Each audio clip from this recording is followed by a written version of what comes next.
在这期节目当中呢，我们要特别谈一下美军撤军阿富汗。在撤军阿富汗呢，为什么？是为了报一个仇，报什么仇呢？血海深仇911事件。911恐攻呢，距离现在也20年了啊，今年是20年，我们就来好好谈谈911事件当天的一个惨状。在上一节节目当中呢，介大使特别谈到了，做了一些描述，没有错。在这个世贸双塔，因为世贸双塔呢，我们知道这是一个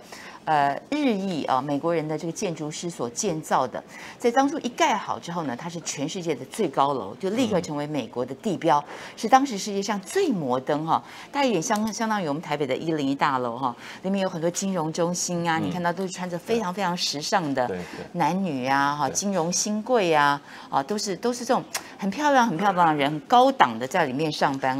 所以他在这个被冲撞之后呢，确实是。我觉得对美国来讲是一个巨大的一个伤痛，而很特别的是刚介大使讲过，就是说他被撞是撞在中间上半嘛中间上半之后撞完之后，他在2个小时之内2栋大楼就倒塌，这2栋大楼都110层高。我记得当初在盖这个大楼的时候，那位日裔的建筑师在记者会当中就被问到一个很有趣的问题，他说你盖了南北双塔每一座都是110层楼高。你为什么不干脆盖一座220层楼高呢？因为你知道，就美国想追求第一嘛，盖完之后全世界最高。你如果盖一栋220层楼高，不是更好吗？这个建筑师的回答也很妙，他说我不想太狂妄。当然，这个话讲的也就有点狂妄了所以在这个被撞之后呢，它是垂直式的塌落它不是拦腰折断，它是整个垂直的这样陷落，像千层蛋糕一样软软的这样陷落所以这个陷落的方式，我后来看到非常非常多的建筑学家这个土木技师专家在讨论为什么会用这样的一个方式陷落。后来他们得出的原因就是因为被撞击瞬间，因为温度太高，里面闷烧，烧了很久，所以就算是钢骨、钢筋等等都被融化了。所以融化之后呢，它就像一个冰淇淋，有没有？整个这样融化，这样塌落。那个塌落的方式非常特别，而且里面它的残火，因为非常非常巨大的2座大楼，残火还烧了3个月，3个月后呢才清除整个现场的这个废墟到了半年才清除。那么最后一名这个受伤的人康复出院，也是911攻击事件之后的5个月的事情了。介大使约略的谈到这一幕我想所有的民众经历过的忘不了，就是因为当时在撞击之后呢，很多民众就爬到最高顶楼去避难等待直升机的救援，但是没有想到温度太高了，因为这个飞机里面油料很满，撞上去之后呢，温度太高一直往上窜，所以直升机是没有办法靠近的。那么最后呢，上面的一些民众也受不了高温，所以我们看到他们做了一些非常。怎么讲呢？在对比那个现场，我觉得是非常悲壮的一个选择啦，悲壮的选择，他们就选择跳楼。而且大家注意到，因为那时候媒体拍得很清楚，跳楼的方式非常的悲壮，因为特别是有一位这个男子，你可以看得出来，他是穿着西装笔挺穿得非常非常。感觉上合身的这个西服，皮鞋也都穿着，然后他是用这种垂直非常漂亮，像跳水的方式一样，这个跳下来。对，这个真的是很悲惨对，这个死伤那么惨重而且很多人，我刚刚提到，就是说他因为那手机已经很盛行，对，他都跟他家人的告别。你像他家人接到他的这个亲人在那边早上去上班，高高兴兴，突然接到一个手机。他说我可能是最后一次打电话给你了，因为我现在被困在这里面，我跑不掉了，看起来是没有什么，所以很多很悲惨，那这些跳楼的也很悲壮，所以是一个人间的一个大悲剧我想也在美国人这个心里面美国人一向是认为他是铁打的江山嘛，对不对？铁桶的这个他是在一个保卫最好的一个国家里面。居然发生这种事情，所以你想想看，当时对美国人的心理造成的这个冲击我觉得到今天他都没有办法恢复。那像我们是当时算是亲眼目睹的，因为那个电视全世界电视都在播，然后就看那第一楼垮下来，第二楼，然后很多纽约市民非常的惊慌，他们都在逃离那个大楼地方。然后后来还有很多人因为吸入很多那种废气而甚至后来得了病也不治死亡了，所以他的伤亡真是太惨重了。然后你刚刚提了一直烧了然后他那个地方因为很多尸体都找不到，对，所以听说后来在搜救的这一个漫长的时间里面，那个地方整个弥漫是一个尸臭味，可是又找不到尸首。对，所以真的对美国人来讲，是头号强国遭遇到这种严重的攻击，然后作为美国政府，尤其当时小布希他们所以对他们的心理的冲击非常的大。所以美国的国家的整个的政策，对外政策就这一件事件到今天说满20年，他们整个的重点就在什么？国际反恐。那把他所有的力量都调度起来，不但内部守得更严。还出去四处寻找恐怖分子，然后要把它怎么样？所以阻绝于境外还不够，要消灭于源头所以呢，这个之后美国打了好几次仗。对。好，我们刚刚讲到这个，当时很多民众因为不耐高温跳楼，跳楼的大概有20-30名其中也有一位呢比较不幸的是，地面上其实是有一位消防员，他就被跳楼的民众当场给压死那么在这个事件当中呢，我们看到光是这个殉职的消防人员有343人，343人怎么殉职呢？就是在大楼倒塌的时候，因为当时大家谁也不知道这个大楼会整个垮下来想说赶快进去这个搜救，但是2个小时之后垮下来，343名消防人员殉职。还有60名美国警察殉职。那么殉职的消防人员当中呢，也包括这个美国纽约的消防局长也在这个现场殉职了。那么比较特别的是，我们看到，因为当时高温的关系，直升机没有办法靠近，所以呢，这个北塔是伤亡比较惨重。北塔、南北塔各是110层楼嘛。那么北塔很特别的是，在92层楼以上是全数死亡但是91层楼全数幸存。这个很特别。所以后来美国呢，媒体在这个部分呢，就想寻找一些科学上的原因，好像是一个生死线就画在这里阎王画了一道生死线，92层楼以上没有活口，但是91层楼竟然全数生存下来这也是很不容易。那么事后很多逃难的人讲，就说其实当时你想想看，在那个混乱的现场，因为电梯不能搭嘛你知道吗？那个据说在这个电梯里面死亡的人也不少对，因为它这个整个大楼里面有90几部电梯，所以在电梯里面，只要在里面的人被撞上，这个电力中断，它就卡在里面，也没有活命之路。那么像是南塔也是有一个这个电梯呢，就是当时呢有一部电梯刚好进去的时候门一关，结果撞上来。整个电梯呢失去动力往下坠落从78楼往下掉，但是还好，就说掉在1楼的时候呢，它那个缆绳卡住了，所以没有直接坠地，掉在1楼。但是这个电梯里面的20多人，最后只有2人奇迹生还这也是奇迹，从78楼掉下来。而在这个垮下来的过程当中呢，还有地面上272人被活活的扎死，还有被这个高空掉落的东西扎死等等。那么刚刚介大使讲到，还是有很多人没有办法辨认，因为这个在高温之下整个灰飞烟灭了，几乎是找不到。所以到此刻为止呢，到现在还是有1111位罹难者是没有办法辨识的。介大使刚刚也说，它后面的后遗症也很重，因为我说这个火烧了3个月嘛，才慢慢的熄灭，所以粉尘有毒气体这栋大楼本来就是一栋高科技大楼。里面有很多先进的设备塑胶这些钢材还有一些这个铝铜等等，在燃烧之下呢，就释放出了很多粉尘。所以我看到了一篇文章，是在这个大概911事件之后的17年写的他说这10余年当中大概有400多人罹患癌症死亡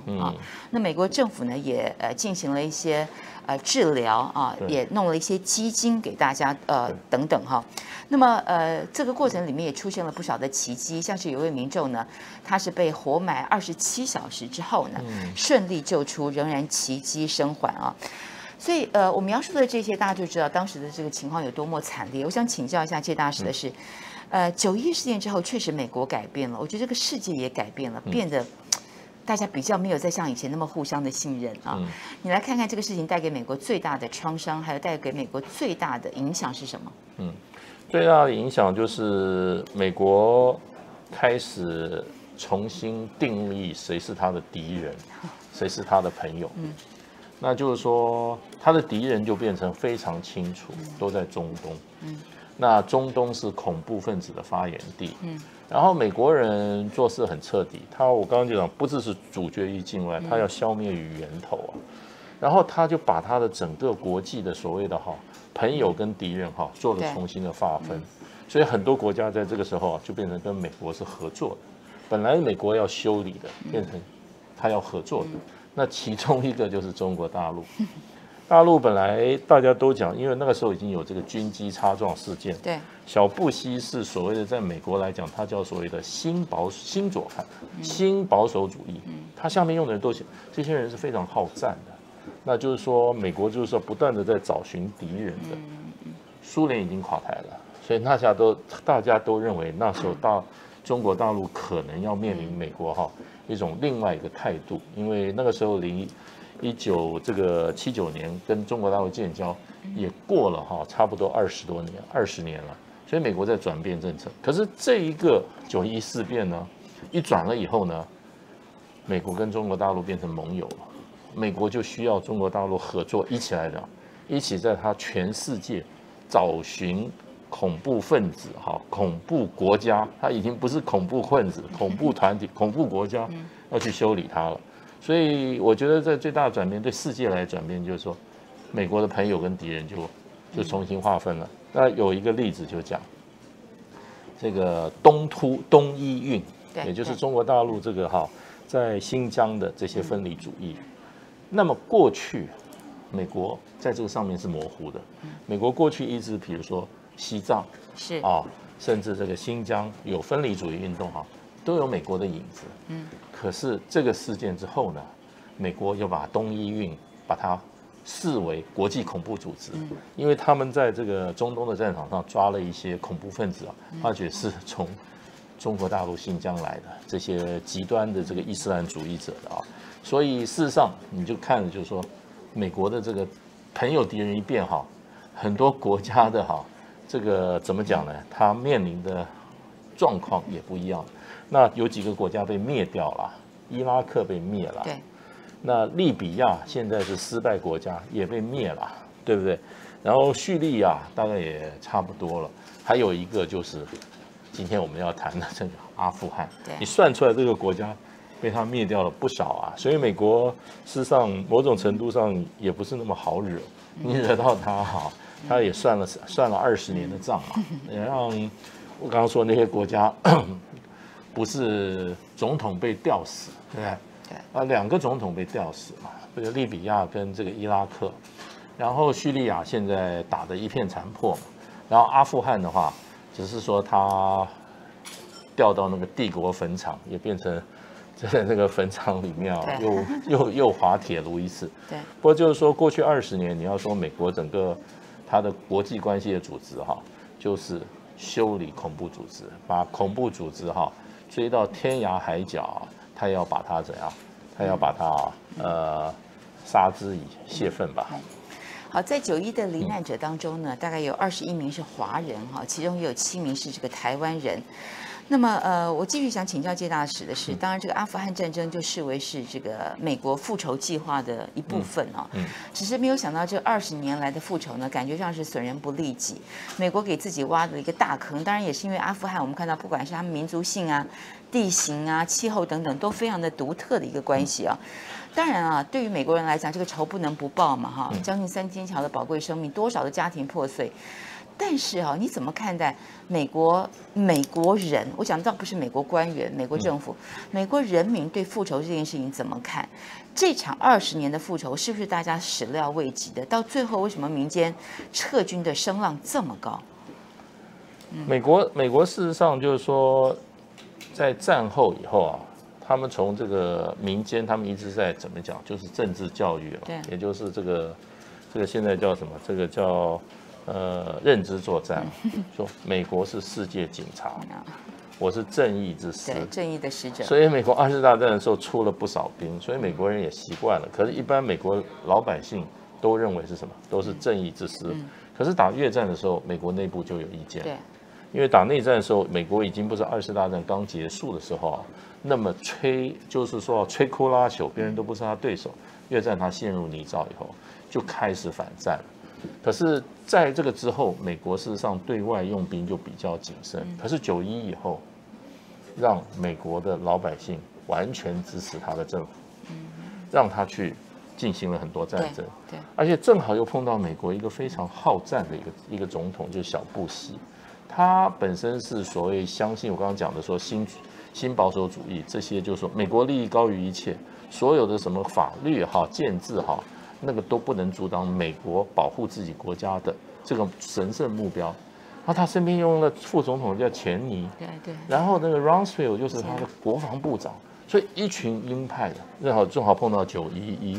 所以你看他到时候打了一个什么伊拉克战争，他第一个目标说伊拉克其实什么理由呢？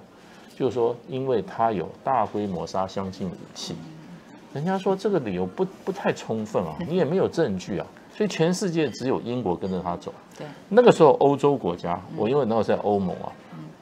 欧洲国家开了一个会，他说美国要打伊拉克，现在我们欧盟啊，因为欧盟有一些里面英国主张支持美国嘛，所以他怕分裂，他就说最后做一个决定说，美国打伊拉克战争哈。我现在欧盟对这个事情，我不要有一个共同立场，怎么回应？会员国自己回应。可是这场战争，德国跟法国的国内舆论非常非常的强烈的反对美国假这个反恐战争哈，就无缘无故派大军去灭掉另外一个国家，就是伊拉克。所以这个时间开始，也就是美国。在2次大战以后啊，他在道义上，他认为美国认为过去说，哎呦，美国没有这个，美国这个都人家帮人家打仗，他是主持正义，他也不会打完以后就留着，像英国人、法国人就在那边殖民了，对人家的国土哈，觊觎人家国土，他美国没有。可是问题911以后，美国打的战争啊，它主要跟他的欧盟的盟邦哈之间就产生极大的裂痕。那当然，俄罗斯跟中国大陆那个时候是急于怎么样，从这个完成自己的这个经济建设为主，所以对美国这种他自耗国力这种方法也没有强力的阻止，可是也没有站在他那一边。那可是美国就在这一段时间在国际上横冲直撞，灭了这么多国家，那最后留下来一个没法把人家制服，也找不到这个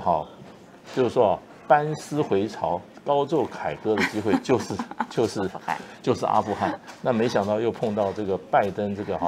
犹豫不决决策相当有问题的一个总统啊，所以不但没有凯歌班师现在搞得狼狈不堪。所以我就觉得我们今天这个很有意思我们今天再回去谈一下20年前的911事件，因为一切的一切复仇计划就是从这里开展的。谢老师跟我们讲得很清楚，其实，在911之后，美国人是支持的嘛血海深仇是一定要报，但是没有想到时间长达20年，最后呢，在20周年前夕的今天，落得一个如此尴尬的一个结局如此狼狈不堪的一个结局美国就是希望借此能够找回自信嘛，找回荣耀嘛但是没想到这个撤军呢撤得灰头土脸，又是一个自信跟荣耀的打击，这个当然是美国所始料未及的。